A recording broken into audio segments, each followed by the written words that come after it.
নমস্কার, চলবে রণজিতে আপনাদের সবাইকে স্বাগত। আশা করি সবাই ভালো আছেন। আমি দুদিন আগে অধিকারী পরিবারের গড় বলে পরিচিত তথাকথিত 3 নম্বর কাথি ব্লক, সেখানে কুসুম্বুর সমবায় সমিতি, সেখানে বামেদের ক্লিন সুইপ তার খবর আপনাদের দিয়েছিলাম, এবং যেখানে 5টি আসনে বিনা প্রতিদ্বন্দ্বিতায় অবিশ্বাস্যভাবে বামেরা জয়লাভ করেছিলেন, এবং 4টি আসনে যেখানে প্রতিদ্বন্দ্বিতা হয়েছিল সেখানে শুভেন্দুর গড় হওয়া সত্ত্বেও বিজেপি কোনো প্রার্থী খুঁজে পায়নি। তৃণমূল 4টি আসনে লড়াই করে একেবারে পর্যদস্ত হয়েছে, একেবারে ভোট শতাংশ তলানিতে ছিল।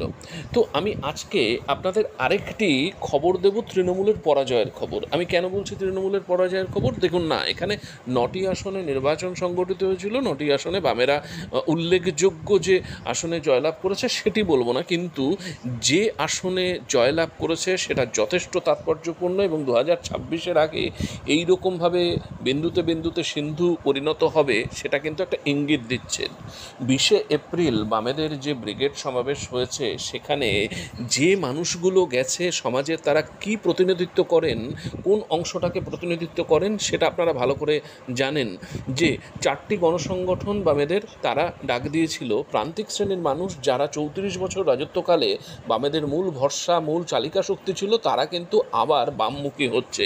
দেখুন, একটা বড় অংশের মানুষ এখনও মনে করে বিক্ষিপ্তভাবে যে তৃণমূলকে হারাতে পারে বিজেপি, তাই বামেদের একটা বড় অংশ বিজেপিকে ভোট দিয়ে তৃণমূলকে হারানোর জন্য বদ্ধপরিকর। কিন্তু তারা হারে হারে এটা টের পাচ্ছে যে বিজেপি এবং তৃণমূল একই মুদ্রার এপিঠ আর ওপিঠ, তাই একটা বড় অংশের মানুষ আবার বামমুখী হচ্ছে। আমি যে সমবায় সমিতি নির্বাচনের কথা বলবো সেটা উত্তরবঙ্গে, এবং উত্তরবঙ্গে আপনারা জানেন যে বহুদিন ধরে বামেদের শক্তি একেবারে তলানিতে। পশ্চিমবঙ্গের অন্যান্য জেলায় যতটুকু না শক্তি দেখা যায়, কিন্তু উত্তরবঙ্গের রক্তক্ষরণ অন্যান্য জায়গার তুলনায় আরও বেশি।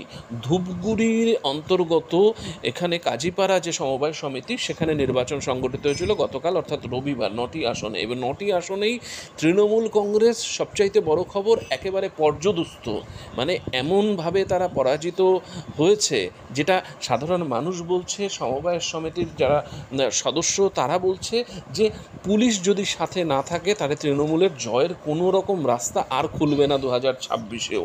এখানে 9টি আসনের মধ্যে 7টি আসনে জয়লাভ করেছে বিজেপি, 2টি আসনে তাৎপর্যপূর্ণভাবে জয়লাভ করেছে সিপিআইএম।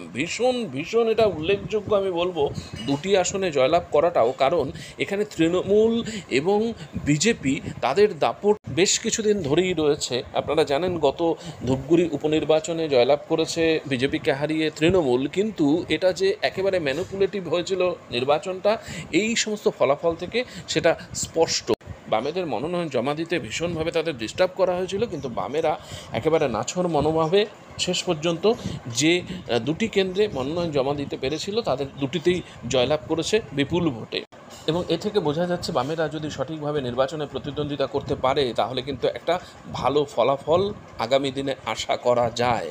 এবং সবচাইতে বড় ব্যাপার যে এখানে এই যে বন্যা টুডু হুগলি জেলায় যেভাবে বামেদের দেওয়া পাট্টা, যে সমস্ত জমির 177টা পরিবার যেখানে একেবারে বুক চিতিয়ে লড়াই করে পুলিশ প্রশাসনকে পিছু হটতে বাধ্য করেছে, সেটা কিন্তু সংক্রামিত হয়েছে পশ্চিমবঙ্গের বিভিন্ন প্রান্তে। তার ফলাফলও কিন্তু পেতে শুরু করেছে বামেরা, যেটা আপনারা দেখলেন যে মুর্শিদাবাদে, মেদিনীপুরে এবং এই জলপাইগুড়িতে। দেখুন, মূল বিষয় হলো যে বামেদের এখন বুক চিতিয়ে লড়াই করতে হবে, এবং একটা বড় অংশের মানুষ যারা ভোটমুখী হচ্ছে না, যারা এই ঝুট ঝামেলাটাকে এড়িয়ে চলতে চায়, তারা কিন্তু ঘরে বসে থাকে। এবং ভোটের দিনে যদি তাদের নিরাপত্তা দিয়ে একেবারে বুথে পর্যন্ত নিয়ে যাওয়া যায়, তাহলে কিন্তু বামেদের ভোট একটা ব্যাপক পরিমাণে বাড়বে, এটা বলাই বাহুল্য। কারণ আমরা বিগত নির্বাচনগুলোতে দেখেছি যে যে শতাংশ ভোটটা পড়ছে না তার একটা বড় অংশ কিন্তু এই বামেদের ভোট, এবং তারা না বিজেপিকে দিতে পারছে না তৃণমূলকে দিতে পারছে, কিন্তু বাইরে বেরিয়ে যখন দেখছে যে কোনো রকম ঝুট ঝামেলা সামনে পড়ছে, তখন তারা সেগুলো পাশ কাটিয়ে যাওয়ারই চেষ্টা করছে। শেষ যে বামেদের এরিয়া কমিটি নির্বাচন থেকে শুরু করে জেলা এবং রাজ্য, সেখানে কিন্তু এটার উপরে যথেষ্ট জোর দেওয়া হয়েছে। এবং পার্টি কংগ্রেসেও মাদুরাইতে যে সদ্য সমাপ্ত, সেখানে বামেদের এই পশ্চিমবঙ্গের রেজাল্ট নিয়ে, ফলাফল নিয়ে কীভাবে উত্তরণ ঘটানো যায় এবং আরও বলিষ্ঠতা কীভাবে দেখানো যায়, যেহেতু এখানে বিভিন্ন রকম চোখরাঙানি, ধমকানি চমকানি এগুলো সহ্য করতে হয়, সেগুলো সহ্য করে কিভাবে মানুষকে বা এই পার্টি কর্মীদের আরও কতটা বলিষ্ঠতার সাথে এই ভোটে মোকাবিলাটা করতে পারে, সেটার উপর কিন্তু যথেষ্ট জোর দেওয়া হয়েছে।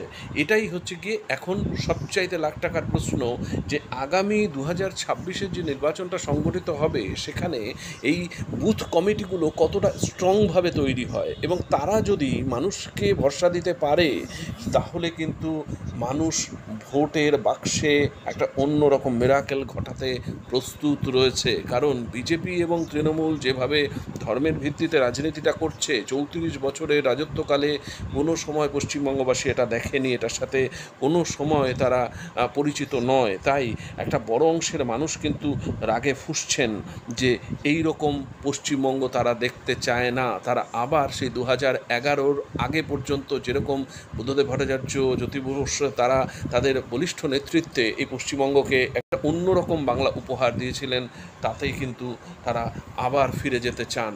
এই কারণে বুদ্ধিজীবীদের একটা বড় অংশ কিন্তু একত্রিত হচ্ছে আবার স্বর তোলার, আওয়াজ তোলার, যেটাই কিন্তু আপনারা অদূর ভবিষ্যতেই কিন্তু সেটা আপনারা দেখতে পাবেন। এটা আমাদের কাছে কিন্তু নির্দিষ্টভাবে খবর রয়েছে। তো যাই হোক, এটা হয়তো একটা মন্দের ভালো খবর শুনলেন, তৃণমূল পরাজিত হয়েছে, এটাই একটা বড় আশাপ্রদ খবর। এবং উত্তরবঙ্গে সিপিআইএম জয়লাভ করছে, সে 2টি আসনেই হোক আর 4টি আসনেই হোক, সেটা কিন্তু যথেষ্ট তাৎপর্যপূর্ণ। এই সময়ের নিরিখে আমরা এইরকম প্রতিবেদন আপনাদের জন্য বারে বারে তুলে আনবো। আপনাদের চোখ থাকুক, চলছে চলবে রণজিতের উপর। ধন্যবাদ।